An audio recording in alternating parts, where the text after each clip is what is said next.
फागुन 12 गते इटरीमा आयोजित राष्ट्रिय स्वतन्त्र पार्टीको विशाल आमसभामा वरिष्ठ नेता बालेन्द्र शाहले करिब 5 मिनट सम्बोधन गर्दै पूर्वी नेपालका मुद्दाहरूलाई प्राथमिकताका साथ उठाउनुभयो। उहाँले आफ्नो सम्बोधन सरल प्रश्नबाट सुरु गर्नुभयो। चिया कताको खानुभयो, इलामको कि दमकको?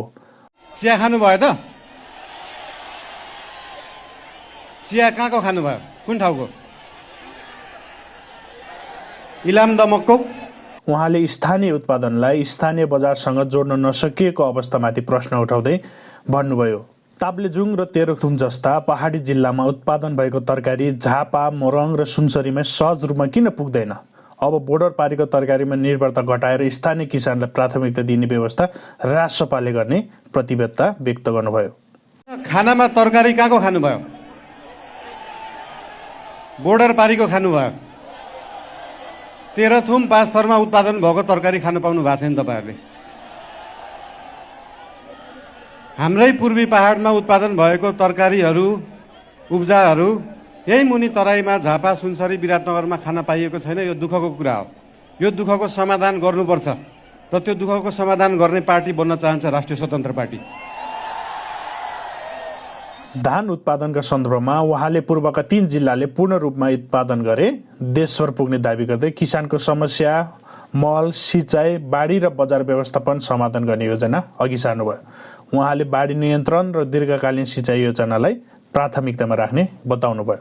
पूर्वी तराईका 3-4 जिल्लाको फुल पोटेन्सियलमा धान उत्पादन गर्ने हो, चामल उत्पादन गर्ने हो भने देशभरिलाई खान पुग्छ, तर विडम्बना यही खान पुगेको छैन। यो दुःखलाई समाधान गर्नुपर्छ र त्यो समाधान गर्ने पार्टी बन्न चाहन्छ राष्ट्रिय स्वतन्त्र पार्टी।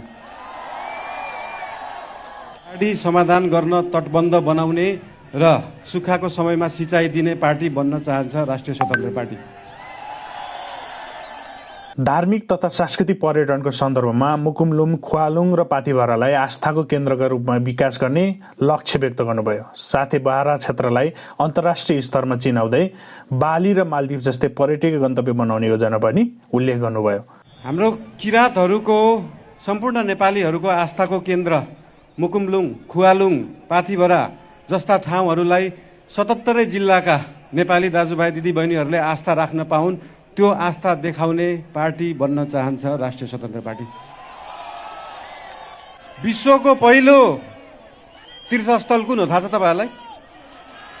हाम्रै बारा क्षेत्र। यो हामी नेपाललाई पनि कतिलाई थाहा छैन।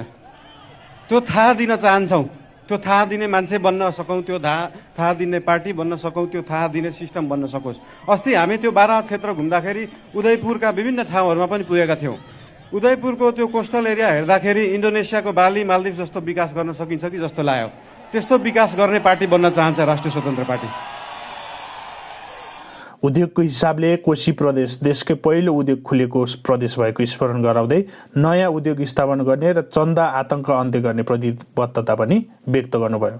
देशकै पहिलो उद्योग कल कारखाना भएको यो ठाउँ हो, यो क्षेत्र हो। यहाँनिर खाने तेलदेखि मरमसलाका फ्याक्ट्रीहरू छन्, इन्डस्ट्रिजहरू छन्। तर जुन बेलामा त्यो फ्याक्ट्रीहरू खुले, त्यो इन्डस्ट्रीहरू खुले, त्यसपछि नयाँ खुलेका छैनन्। नयाँ फ्याक्ट्री खोल्नु पर्यो भने 10वटा नेतालाई ढोग्नुपर्छ, 10वटा कर्मचारीलाई फकाउनुपर्छ, अनि बल्ल बल्ल फ्याक्ट्री खुल्छ र त्यो फ्याक्ट्री चलाउन थालेपछि चन्दा आतंक सुरु हुन्छ।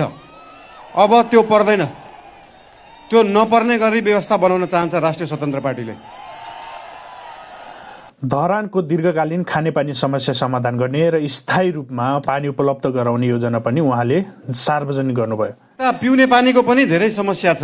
धरानमा पिउने पानीको डिपिआर पहिल्यै भएको थियो, त्यो डिपिआर भयो। त्यो खानेपानीको व्यवस्थापन कोशीबाट मेकानिकल लिफ्टिङ गरेर धरानमा पानी ल्याउनलाई लगभग 5-6 अर्ब लाग्छ। तर सायद यहाँका जनप्रतिनिधि त्यो सरकारमा पुगेन होला, त्यहाँको पार्टी पुगेन होला। कुन पार्टी पुग्छ अब त्यो सरकारमा? यो भेगलाई त्यो पिउने पानी खुवाउने पार्टी बन्न चाहन्छ राष्ट्रिय स्वतन्त्र पार्टी। त्यसैगरी युवाहरूका लागि खेलकुद पूर्वाधार निर्माण गर्दै स्तरीय स्टेडियम बनाउने कुरा पनि उल्लेख गर्नुभयो।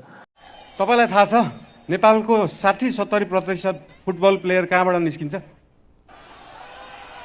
यही पूर्व क्षेत्रबाट निस्किन्छ। तर फुटबल प्लेयरहरूलाई उत्पादन गर्नलाई, त्यो ग्रासरुटको फुटबललाई विकास गर्नलाई, त्यो खेल मैदान विकास गर्नलाई अहिलेसम्म सकिएको छैन। एउटा स्टेडियम बनाउन सकिएको छैन, ग्रासरुट लेभलको ट्रेनिङ सेन्टरहरू बनाउन सकिएको छैन। त्यो ट्रेनिङ सेन्टर बनाएर त्यो फुटबल विकास गर्नलाई आज गरेको हाम्रो इन्भेस्टमेन्ट 10 वर्ष पछाडि देखिन्छ। एउटा फुटबल प्लेयर राम्रो बन्नलाई कम्तीमा पनि 10,000 घन्टा प्र्याक्टिस गरेको हुनुपर्छ। त्यो प्र्याक्टिस गराएर राम्रो फुटबल प्लेयर उत्पादन गर्ने स्वभाव बोक्ने पार्टी बन्न चाहन्छ राष्ट्रिय स्वतन्त्र पार्टी। अन्त्यमा उहाँले सिलाम साक्मा सङ्घको प्रसङ्ग जोड्दै जसरी सिलाम साक्माले मानिसलाई मृत्युबाट जोगाउँछ त्यसरी नै देशलाई अव्यवस्था र भ्रष्टाचारबाट राजसपाले जोगाउने कुरा पनि बताउनुभयो। र अन्त्यमा जसरी यो सिलाम साक्मा लासुजु, यो सिलाम साक्माले मृत्युलाई छेक्छ, मान्छेलाई कालबाट जोगाएर राख्छ, त्यसरी नै देशलाई जोगाउने पार्टी बन्न चाहन्छ राष्ट्रिय स्वतन्त्र पार्टी। धेरै धेरै धन्यवाद। नमस्ते।